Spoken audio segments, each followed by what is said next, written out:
It's 2008. We're on the floor at the International Woodworking Fair in Atlanta, Georgia. And if you're building furniture, any kind of furniture, cabinetry, you can make it look beautiful, but until you put that finish on it, it's not done. And we want to talk about finishing that furniture right now. We're at the Apollo sprayer booth, and Jeff Ziegmann is with us. Jeff, thanks for having us. You bet. We want to talk, first of all, about an award-winning gun. Is that true? Absolutely. There's a lot of unique features about this gun. Okay. Number one thing I can't stress enough is the gun itself. On the inner of the gun, Yep. it's a 5/8 inner chamber.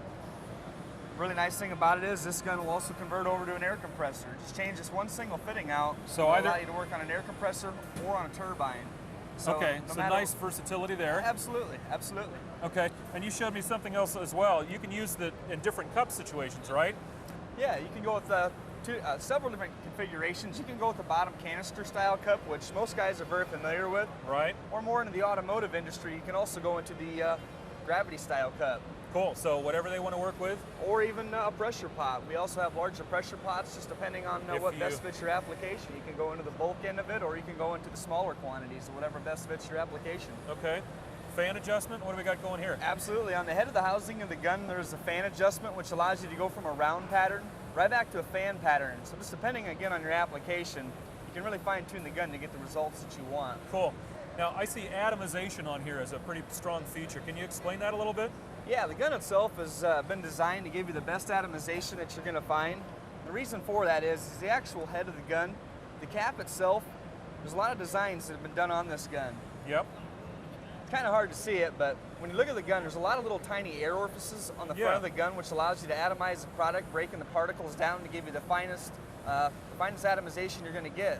So a nice even spread across it. Absolutely. And you can play with the fans and do some pretty cool stuff. You really can, and a lot less sanding between coats just because the atomization is just that fine. Can you show us how it works? Certainly, why not? All right. Now you've got it set up in a cup system, so that works out well. Yep, today we're doing the bottom canister style cup. Okay. Today we're working with the black paint. Okay. That's a black water-based paint. Very similar to the latex paint. However, this material we're working with today has resins and not pigments. Okay. So in other words, it's a very thin product. Great. I'm going to jump over here quick. We'll kick this four-stage unit on. Got it. Again, today it's a four-stage unit. This is good to spray anything on the market today. Anything you'll ever want to spray. Okay. Again, on the head of the gun, just a few key features on the gun itself. You have your fan control adjustment, which you also have. You also have your adjustment for your horizontal versus your vertical. Really easy to adjust the gun. Okay. On the back side of the gun, you have your fluid control adjustment. When I start out, I just like to go ahead and just open this up slightly. Now we'll go ahead today and we're going to start out in a round pattern. All right. Let's go ahead and check here. We're going to open it up today and we're just going to lay down a fan pattern. Today, if you want to spray kitchen cabinets, possibly some trim work, you name it, anything you'll ever want to spray. Again, it's the fan pattern today coming across this. Certainly we can put it on as light as we want. Yeah. Depending on where you're spraying, you don't want it too heavy. Yeah, absolutely. Or let's just say maybe you're doing latex on the interior of a home. Turn the gun up a little bit. Nice. You can put it on as heavy as you want. Sweet. Just as you can see here. Okay. Oh, okay. That's pretty good. I'm going to go ahead and cut the material back at this point, and we're going to go ahead and rotate this over to a round pattern. Okay. So when you're trying to get in the corners of cabinets and such for your fine detail work, you can really tune this gun down to get the exact amount that you want. Nice. Let's just say today we're going to spray a face frame. Right away I'm going to rotate this back over to a fan pattern. I'm going to open my product up slightly, and I'm going to go ahead and come across my style first. Cool. Vice versa your rail. Either way you want to go, your rail or your style. Or if you have a real small area you want to do touch-up work on, let's say you have an old lacquer finish and you want to do some touch-up work on it. If you have a small area you just got to touch up, yeah, you can definitely come in a small area like this, rotate back over to a round pattern, and we're going to burn a small area in quick. Again, if you're doing a bumper in a parking lot, you can. Something like this is very practical. And with such very little overspray as what we get here, you can really see how fine a work that you can do with this thing. As light as you want. That's pretty accurate. Or certainly as heavy as you want. Sweet. A little bit more product. Or as some like to do, airbrush-like work. Okay. Huh.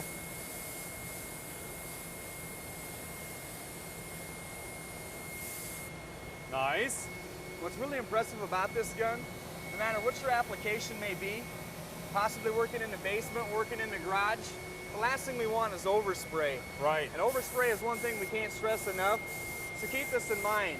When you work with the turbine, again, we're the Apollo company. We've been in the business since 1966. We know our equipment, we know our guns, and they work very well. When you take them home and you try them, even you will agree, they are the best sold today. Very nice. Not a lot of overspray at all. Very little. Very cool. Now, we were using this turbine, but I see a turbine over here that I think we want to talk about a little bit too. What's special about this one? Well, I'm going to shoot you straight. This is the latest and greatest from the Apollo company. It's got a lot of key features on it. Okay. Number one, we got a variable switch on this thing, which allows you to adjust the amount of pressure coming through the machine. Right. This machine today is actually computer chip.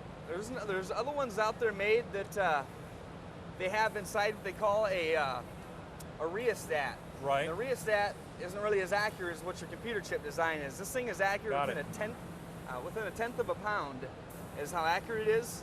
What it also offers on the machine is it also offers a light on it when the machine finds that the filters are being clogged up. Right.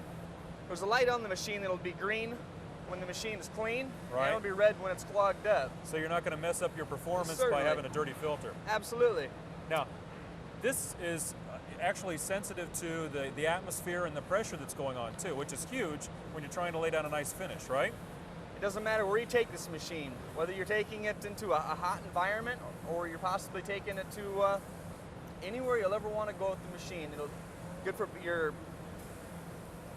The machine has no limitations. I'll be straight honest with you. It doesn't matter what the humidity, barometer. So it's an outstanding machine. When you want a perfect finish wherever you are, it's going to work out, and you won't have to screw with messing with each of the setups every time and spraying from one day to the next. It can change so much that this is going to work with you and make it easy. Very cool. Some great stuff, and well, we'll call this a nice finish to this piece. Jeff, thank you very much. Thanks for your time. All right.